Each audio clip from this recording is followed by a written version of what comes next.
मैं वो बदकिस्मत हूं कि जो चाहा ना पा सकी।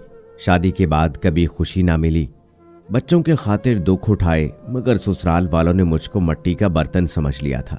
इस अमर की बरसों से आदी हो गई थी। ये झगड़ा करके मैके को धकेल जाते, 2-4 दिन बाद शौहर आकर मना ले जाते। ससुराल वाले अच्छे लोग ना थे। चंद दिन ही सुकून के गुजरे, फिर वही जूतियों में दाल बंटने लगी। इस सूरत हाल को सहते सहते दिल मध्यम पड़ने लगता। शुरू घोगा से मेरे बच्चे अलग सहमे रहते थे। सास तो जो अपनी सी करती सो करती। इस बार ससुर साहब ने जूता खींच मारा। मैं ये सदमा ना सह सकी और दीवार से जा लगी। उनसे ये उम्मीद मुझको हरगिज न थी। वो तो मेरे बुजुर्ग थे, उनसे मुझे हमेशा मेहरबान और शफीक होने की तवक्को रहती थी। वो औरतों की बातों में नहीं आते थे, मगर इस बार वो भी औरतों की बातों में आ गए। मेरा ये मान टूट गया कि इस घर में कोई मेरा हमदर्द और गम गुसार भी है। ये रंज कम ना था कि इसके बाद जो आफत टूटी उसने सैलाब बनकर मुझको घर से बाहर ही फेंक दिया। बात तो मामूली थी, रिश्तेदार मिलने सभी के आते हैं। एक रोज मेरी खालाजाद बहन शकीला अपने देवर काजिम के हमरा मिलने आ गई। खाने का वक्त था, उनके खातिरदारी करना ही पड़ी। उस रोज मेरी सास ससुर बेटी के घर गए हुए थे। शौहर भी काम पर जा चुके थे। शकीला और उनका देवर काजिम दोपहर का खाना खाने के बाद जाने ही वाले थे कि सास ससुर आ गए। खाला जी ने मुझको मशकूक नजरों से देखा और कमरे में जाकर शौहर से कुछ बातें करने लगी। मैंने ध्यान न दिया। मगरिब को मेरे मियाँ आ गए। खाला जी ने नया कजिया शुरू कर दिया। आखिर इन मेहमानों की इतनी खातिर तवाज़ो करने की क्या जरूरत थी? जो पका था वही खिला देती।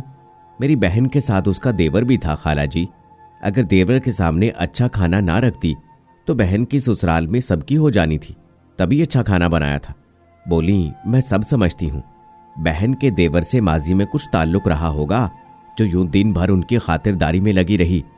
इतना बड़ा बहतान उन्होंने मुझ पर थोपा तो आंखों से आंसू निकल आए। सदमे से जुबान गुंग हो गई। तब मेरे मियाँ ने कहा, बोलती क्यों नहीं? खामोश क्यों हो गई है? क्या बोलूं? बात ही ऐसी कही है खाला जी ने कि अब बोलने की गुंजाइश ही बाकी ना रह गई। खाला जी झगड़ा बढ़ाना चाहती थीं। बोली, दाल में कुछ काला है।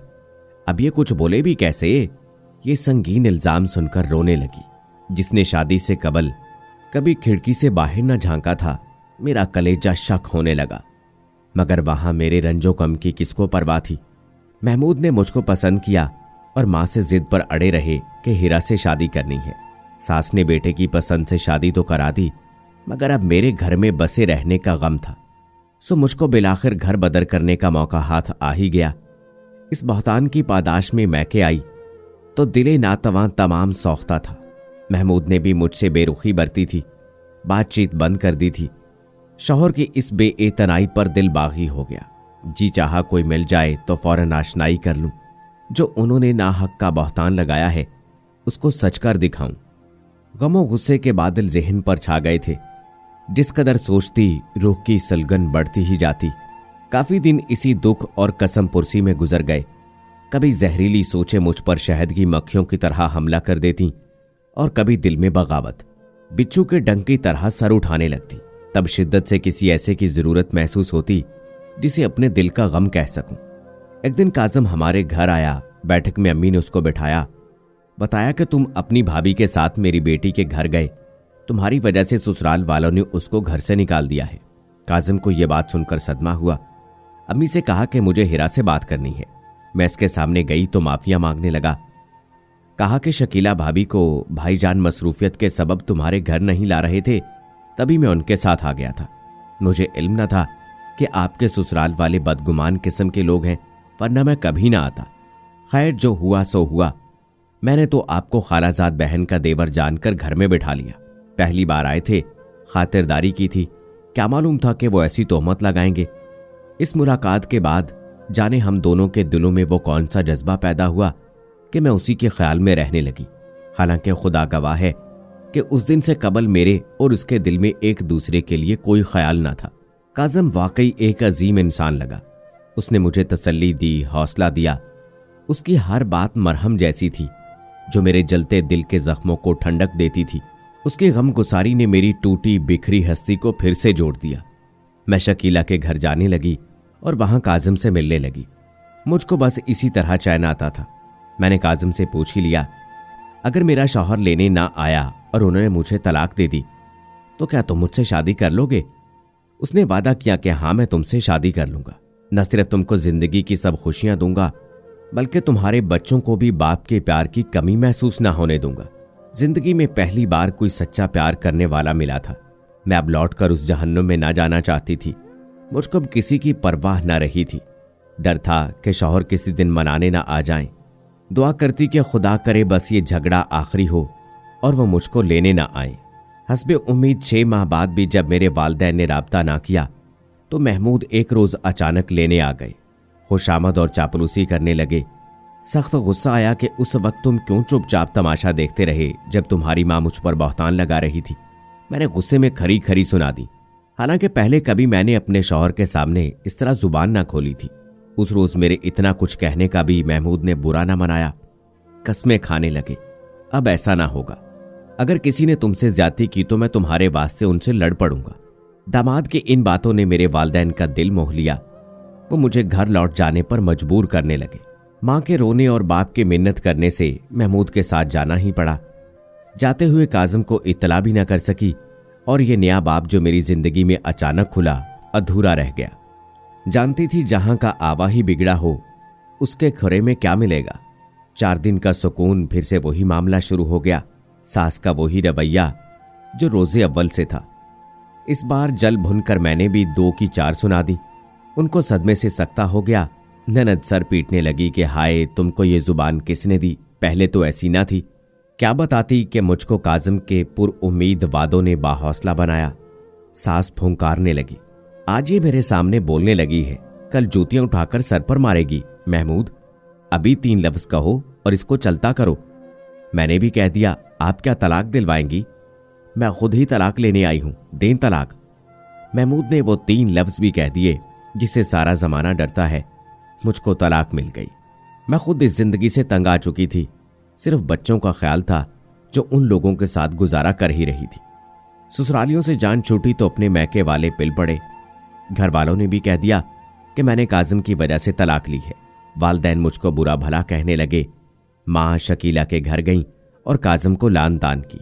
शकीला को मुर्दे इल्जाम ठहराया। मैंने भी सभी की बातें खामोशी से सह लीं। ये जाना कि एक शख्स ने तो मोहब्बत दी है, ठोस सहारा भी देगा, लेकिन बुज़दिल का वादा पूरा हो जाए तो रोना किस बात का। मेरी किस्मत में बर्बादियां लिखी थी। काजिम ने मुझे बीच मंझधार में छोड़ दिया। वो उम्र में मुझसे 3 बरस छोटा और अभी तक गैर शादीशुदा था और मैं 2 बच्चों की मां थी। मेरी तलाक का सुनकर इस कदर घबराया कि घर से गायब हो गया। इसके घर वाले भी परेशान थे। सभी ने काफी दिन इंतजार किया, उसका सराग ना मिला। तभी एक रोज मैं उसके दोस्त साकिब के पास चली गई जो हमारे राज से वाकिफ था। जब मैं साकिब के घर गई वो अकेला था। उसने मेरी आओ भगत की, मुझे राजी किया कि उसके साथ लाहौर चलूं। जहां काजिम मेरा इंतजार कर रहा है वो यहां तुमसे कभी शादी नहीं करेगा क्योंकि वो अपने रिश्तेदारों से डर गया है। मैं साकिब की बातों में आ गई और उसके हमरा लाहौर आ गई। दोनों बच्चों को वालिदैन के घर छोड़ा। सोचा शायद हमको रकम की जरूरत पड़ जाए, जेवरात भी साथ ले लिए। लाहौर पहुंचकर साकिब ने मुझको होटल में ठहराया। वो 2 दिन तक सुबह शाम यही कहता रहा कि काजिम आ जाएगा, मगर वो नहीं आया।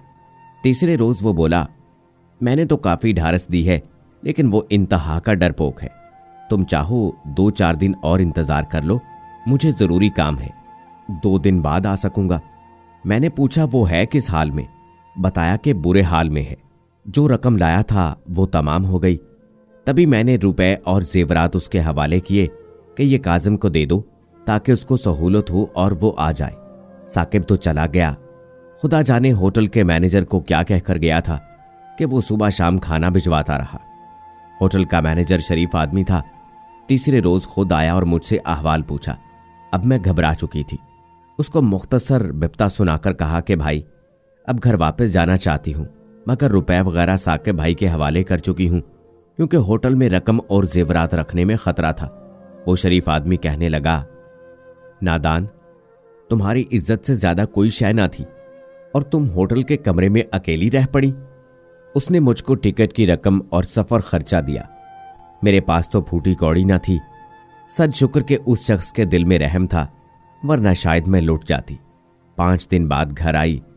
वालदैन परेशान और बच्चे रो रो कर हलकान थे। मुझसे खूब लिपट कर रोए। मेरे लौट आने से उनकी इज्जत बच गई थी। इसी वजह से वालदैन सब्र का घूंट पीकर रह गए। मेरी उतरी सूरत ने सारी कहानी कह दी थी कि ठोकर खाकर वापस आ गई हूं। काजिम अपने दोस्त के तवस्सुत से बैरून मुल्क चला गया और मैं उसका इंतजार करती रह गई। यकीन नहीं आता कि कोई इंसान इतना बुज़दिल भी हो सकता है। वादा वफा ना कर सका, यही मलाल है। काश काजिम ने वादा ना किया होता तो शायद मैं आज ससुराल में होती। जैसा भी था, मेरे बच्चों के बाप का घर तो था।